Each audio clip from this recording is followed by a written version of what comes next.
All right, my name's Phil Hancock and I'm with Stuart here. We're going to talk about intensive mode teaching, and I have taught accounting, intensive mode at UWA. Yep, and Stuart Crispin, so I'm from University of Tasmania, and I've taught strategic management in intensive mode. And one of the things we wanted to talk about was some of the key findings out of a little project we've been doing with our 2 units. So Phil, one of the first things was the issue around feedback and the students feeling that they were able to get good quality feedback from intensive mode teaching.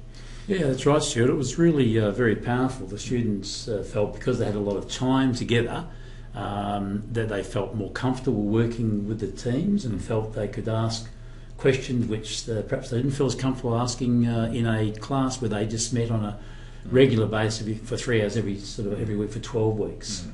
In fact, interestingly, one of the students said, and I'll read, I think because of intensive mode you have this long period of time together and you seem to have more time for students to ask questions compared to the 3-hour slot where they've come in from work.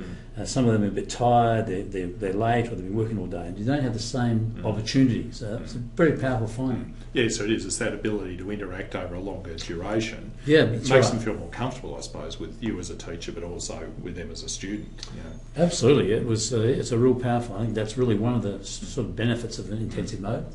And the peer learning, I think you also found that to be pretty powerful. Yeah, certainly a strong feedback that came back from the student cohort was some of the assessment tasks and in-class activities around peer-to-peer learning. So one of the assessments we had was a series of online discussion boards, which got the students to regularly discuss with their peers key concepts and ideas. And I think that ability to sound out each other, to draw on others' differences and experiences, the variances that they've had in their knowledge, particularly when dealing with threshold concepts and capabilities in that intensive mode, I think that provided a really good support for them to learn from each other. And I think you had similar feedback about that importance of peer-to-peer learning as well. Yeah, absolutely, because I use team-based learning, and so the way they could listen to their peers explain concepts and so on, they felt really comfortable, and so it was very powerful as well. Yeah. And again, I think that does link back to that feedback issue that, again, it's students saying that time together in that intensive mode is really good for building that community between them.